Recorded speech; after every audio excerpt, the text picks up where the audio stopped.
Hi, my name's Steph and I run Woollen Wytch, an independent yarn and fibre dyeing business in Bristol. And today I'm going to talk about spinning wheels. There's a lot of spinning wheels on the market. Each of them do something slightly different and spin yarn slightly differently.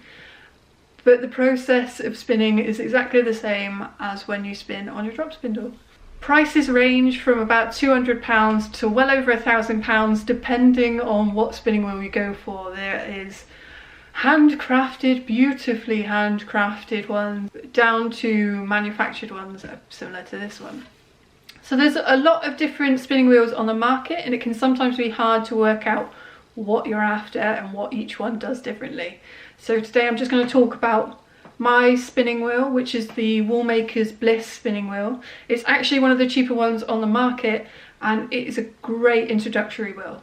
My first spinning wheel was one I actually built myself out of an IKEA stool and a children's bike wheel, and it was great to start off with, but it was difficult to learn to spin with. So I would probably suggest buying a nice budget wheel like this one to start off with. This one was great. I ordered directly from Woolmakers and it arrived flat packed, so I had to build it, which is kind of good because I got to see each part and how it works in together with the rest of the wheel. So it's actually manufactured by Wytch, who make their own set of wheels, but they also manufacture this one for Woolmakers, I believe. So spinning wheels work essentially the same as using your drop spindle. So as you're adding twist on the drop spindle by spinning it along your leg, all you're doing is transferring that motion onto your feet. So as your foot moves round, it moves the wheels round, which moves the drive band and adds the twist with the flyer. So with the Bliss Maker wheels, the bobbin actually has a nice little extra hole in the centre here to load the leader into. This is super handy and really helpful. So there's lots of different parts to a spinning wheel. So with this we have the foot treadle, which works the wheel, which then works the drive band, so this band running around here, which spins the flyer, which then loads onto the bobbin. Now for the bobbin, on this type of tension, there is also the brake band, and this I can actually tighten and loosen depending on how much I want the brake on with this little knob bit here. The same as with the drop spindle, you also use a leader yarn and hook into the bobbin, wind that around the hooks on the flyer and through this little hole here.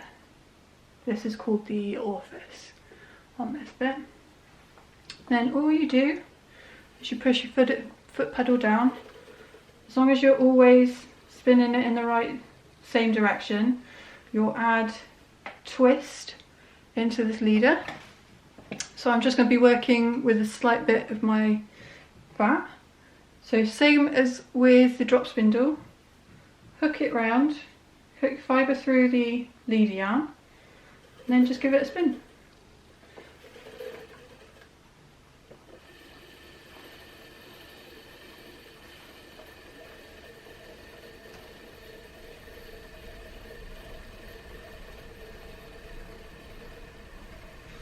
And then as you can see, the flyer automatically loads the fibre onto the bobbin. So all I'm doing here with my hands is drafting the fibre and then adding twist with it with my foot.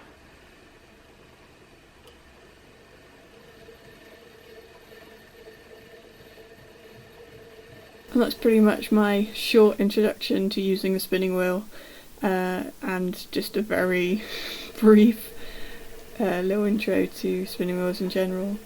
I really hope this has helped any of you guys. I know I needed something like this when I was building my spinning wheel, so I hope you enjoyed watching it.